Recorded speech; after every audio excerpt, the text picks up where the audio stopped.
Subscribe कीजिए हमारे channel study stars को और लेटेस्ट वीडियो के लिए इस बेल आइकन को क्लिक कीजिए। हेलो स्टूडेंट, मैं दीपेश केसरवानी आपको छत्तीसगढ़ का भूगोल पढ़ा रहा हूँ। तो छत्तीसगढ़ के भूगोल में आज हम लोग प्राकृतिक प्रदेश के बारे में पढ़ेंगे। तो प्राकृतिक प्रदेश में देखेंगे हम लोग जो छत्तीसगढ़ का प्राकृतिक विभाजन है उसे किस प्रकार किया गया है। तो चलिए स्टार्ट करते हैं हम लोग। तो प्राकृतिक प्रदेश, तो देखिए आप यहाँ पे प्रदेश को प्राकृतिक विभाजन के आधार पर 4 भागों में बांटा गया है। 4 भागों में प्राकृतिक विभाजन के आधार पर। पहला है पूर्वी बघेलखंड का पठार, जिसका एरिया है 16.16%। दूसरा छत्तीसगढ़ का मैदान, जिसका एरिया है 50.34%। तीसरा है दंडकारण्य का पठार, जिसका एरिया परसेंट है 28.91%। और चौथा है आपका पाट प्रदेश, जो कि 4.59% है। तो ये जो है प्राकृतिक विभाजन है छत्तीसगढ़ का, जिसे हम लोग मैप में देख लेते हैं।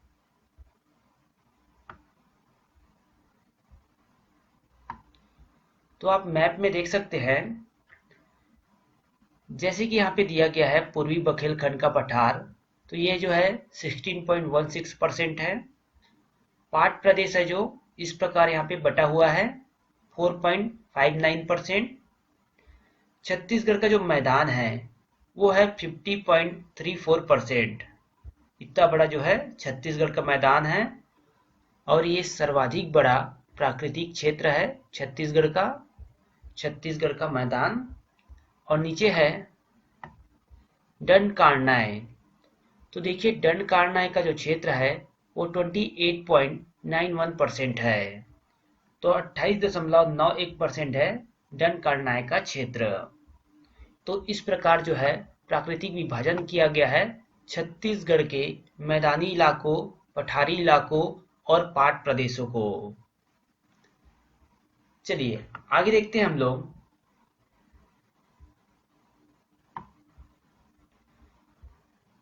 छत्तीसगढ़ राज्य भारत की प्रायद्वीपीय उच्च भूमि के अंतर्गत शामिल है।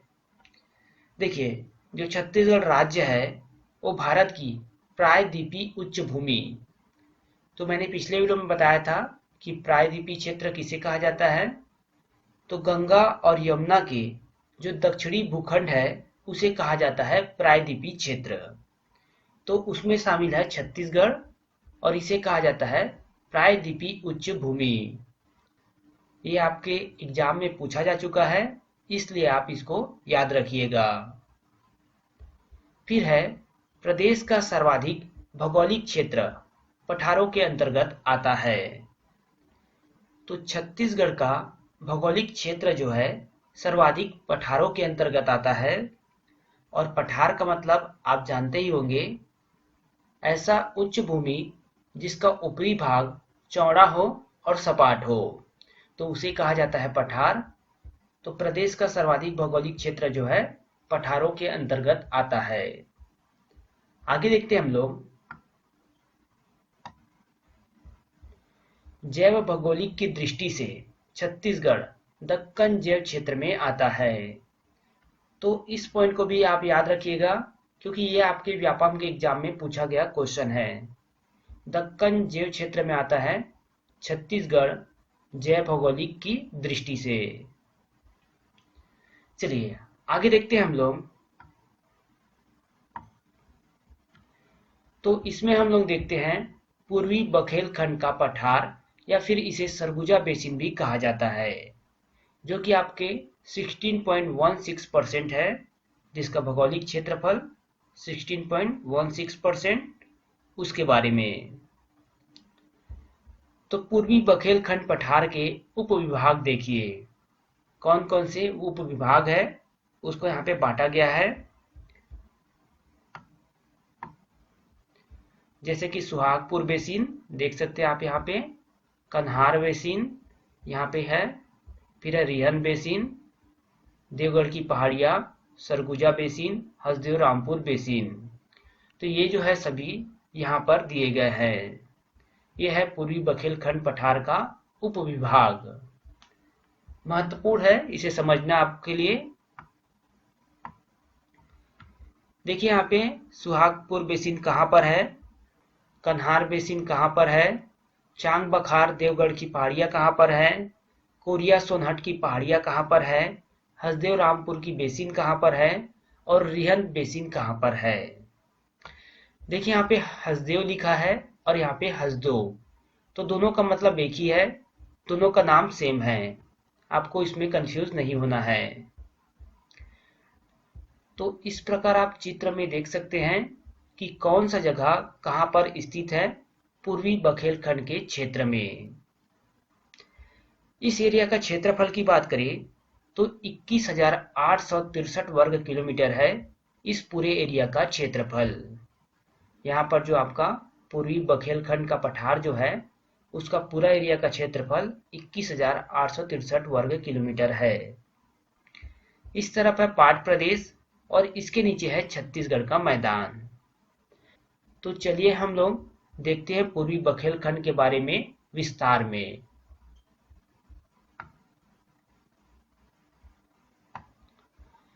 देखिए इसके भूगर्भिक बनावट जो है वो गोंडवाना शैल समूह एवं आर्कियन शैल समूह के अंतर्गत है। पिछले वीडियो में ही मैंने आपको बताया था कि गोंडवाना शैल समूह का जो विस्तार है वो पूर्वी बघेलखंड के क्षेत्र में है, मतलब छत्तीसगढ़ के उत्तरी भागों में है। तो ये जो है इसकी भूगर्भिक बनावट जो है वो गोंडवाना शैल समूह और आर्कियन शैल समूह के अंतर्गत आता है। इसकी अवस्थिति के बारे में बात करें, मतलब जो पूर्वी बघेलखंड का क्षेत्र है वो कहाँ से कहाँ तक फैला हुआ है उसके बारे में। तो कोरिया, सूरजपुर, उत्तर पश्चिम बलरामपुर, पश्चिम सरगुजा, उत्तरी कोरबा, इन एरिया में फैला हुआ है पूर्वी बघेलखंड का पठार। इस एरिया से मुख्य रूप से जो खनिज प्राप्त होता है वो है कोयला। कोयला खनिज प्राप्त होता है पूर्वी बघेलखंड के पठार से। सबसे ऊंची चोटी है देवगढ़ की पहाड़ी। तो इस पठार क्षेत्र में सबसे ऊंची चोटी है देवगढ़ की पहाड़ी जो कि 1033 मीटर है। बार बार इस एग्जाम में पूछा जाता है कि देवगढ़ की पहाड़ी किस क्षेत्र में स्थित है। तो पूर्वी बघेलखंड के पठार के क्षेत्र में। औसत ऊंचाई भी पूछा जा सकता है, जो कि इसकी औसत ऊंचाई होता है 300 मीटर से लेकर 700 मीटर तक। इसको भी आप याद रखिएगा। जो पूर्वी बघेलखंड का क्षेत्र है उसका ढाल जो है उत्तर की ओर है। ये जो आप ऊपर देख सकते हैं, यहाँ पर जो ढाल जो है उत्तर की ओर है। ये जो है इस तरफ उत्तर की ओर इसका ढाल है।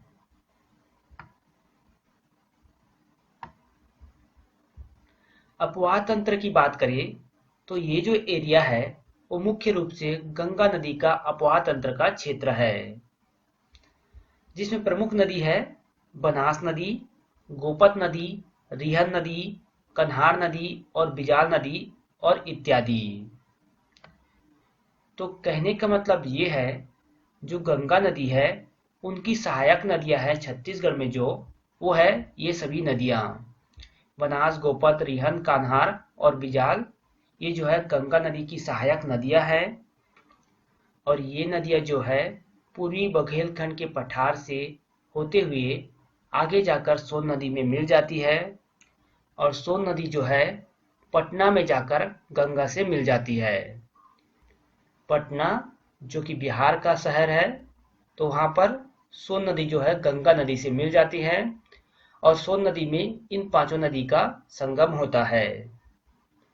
तो इस तरह जो है अपवाह तंत्र की बात करें तो मुख्यतः गंगा नदी का अपवाह तंत्र है पूर्वी बघेलखंड के क्षेत्र में। आगे देखिए विशेष बातों को। यह प्राकृतिक प्रदेश छत्तीसगढ़ के उत्तर में स्थित है।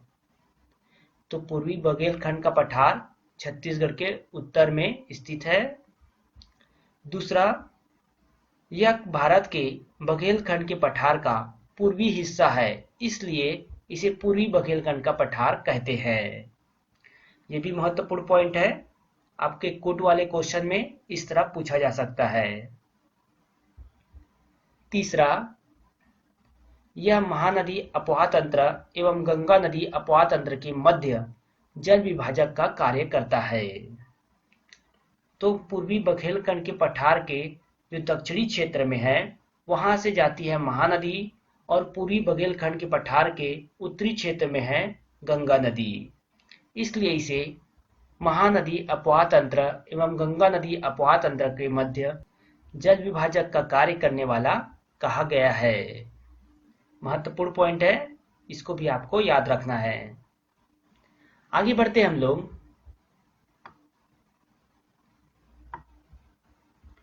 प्रमुख पहाड़ियां व बेसिन के बारे में देखते हैं हम लोग। तो इस चित्र को आप अच्छे से देख लीजिए, क्योंकि आगे हम लोग इसी के बारे में पढ़ने वाले हैं।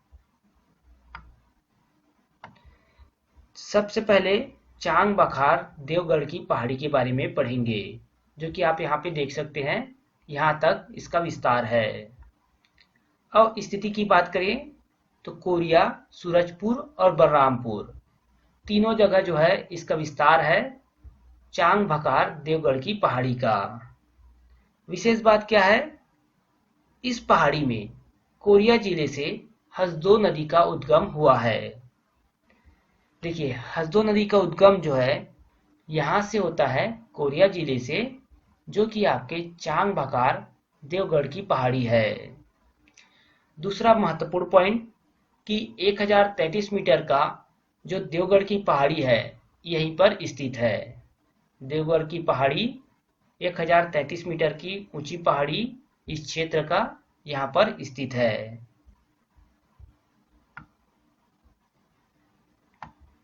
फिर है सोनहट कोरिया की पहाड़ी, स्थिति है कोरिया व सूरजपुर में। तो कोरिया सोनहट की पहाड़ी, तो कोरिया और सूरजपुर में इसकी स्थिति है, यहां से यहां तक फैला हुआ है। विशेष बात क्या है, तो कोरिया जिले से बनास नदी का उद्गम होता है। तो बनास नदी का उद्गम होता है कोरिया जिले में। आप यहाँ पे देखिए सोनहट कोरिया की पहाड़ी, तो यहाँ से उद्गम होता है बनास नदी का, और ये जो है बनास नदी उत्तर की ओर, मतलब इसका ढलान जो है उत्तर की ओर है, तो उत्तर की ओर जाकर सोन नदी से संगम होके ये गंगा नदी से मिल जाती है।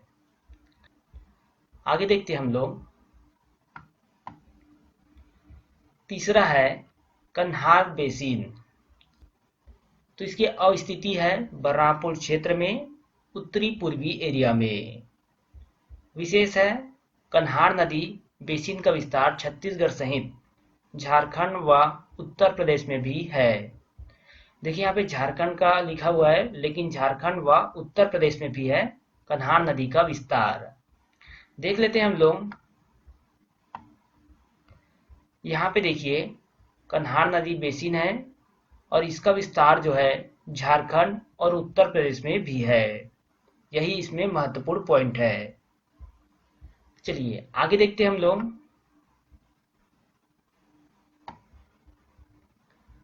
चौथा है रिहंद बेसिन, तो इसकी अवस्थिति है सरगुजा। सरगुजा जिले में रिहंद बेसिन है। विशेष इस क्षेत्र से कोयला की प्राप्ति होती है। तो कोयला की प्राप्ति होती है रिहंद बेसिन से, और रिहंद नदी जो है उत्तर क्षेत्र में बहकर सोन नदी से जाकर मिल जाती है, और सोन नदी जो है वो गंगा नदी से जाकर मिल जाती है। आगे देखिए,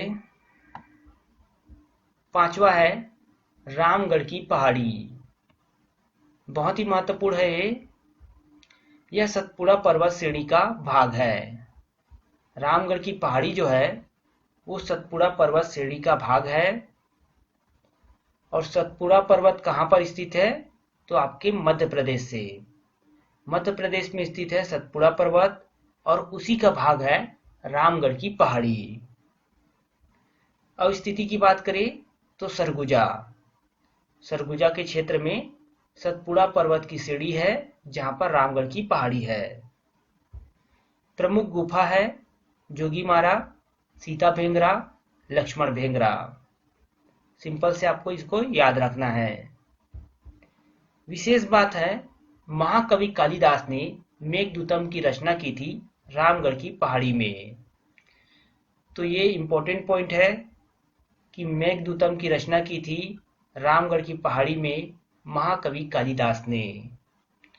और इसका जो है छत्तीसगढ़ी भाषा में मेघदूतम का छत्तीसगढ़ी भाषा में जिन्होंने अनुवाद किया है वो है मुकुटधर पांडे। मेघदूतम का छत्तीसगढ़ी भाषा में अनुवाद पंडित मुकुटधर पांडे के द्वारा किया गया है। ये भी आपके लिए बहुत ही महत्वपूर्ण पॉइंट है और एग्जाम में पूछा गया क्वेश्चन है। सीता भेंगरा गुफा विश्व का प्राचीनतम नाट्यशाला माना जाता है। ये भी महत्वपूर्ण पॉइंट है। आगे देखिए, जोगीमारा गुफा में बनारस नर्तक देवदत्त एवं देवदासी नृत्यांगना सुतनुका की प्रेम कथा का वर्णन मिलता है। ये क्वेश्चन भी एग्जाम में पूछा गया था कि देवदत्त और सुतनुका का प्रेम का वर्णन जो है किस गुफा से मिलता है? तो जोगीमारा के गुफा से। जोगीमारा गुफा में मौर्यकालीन सम्राट अशोक के लेख प्राप्त हुए हैं जिसकी भाषा पाली एवं लिपि ब्राह्मी में है। तो भाषा पाली और लिपि ब्राह्मी है जोगीमारा गुफा से जो मौर्यकालीन सम्राट अशोक के लेख प्राप्त हुए हैं उनकी। देखिए, ये जो सारे चीज आपको बताए गए हैं ये सभी आपके पूर्वी बघेलखंड के पठार से संबंधित है। जितने भी महत्वपूर्ण चीज यहाँ से बताए गए हैं वो वहीं से संबंधित है। ये सारे चीज यहाँ से संबंधित है। तो आपको इन सारे चीजों को याद रखना है कि पूर्वी बघेलखंड के पठार से क्या क्या चीज संबंधित है। तो ये वीडियो यहाँ पे समाप्त होता है। नेक्स्ट वीडियो में हम लोग पढ़ेंगे पाट प्रदेश के बारे में।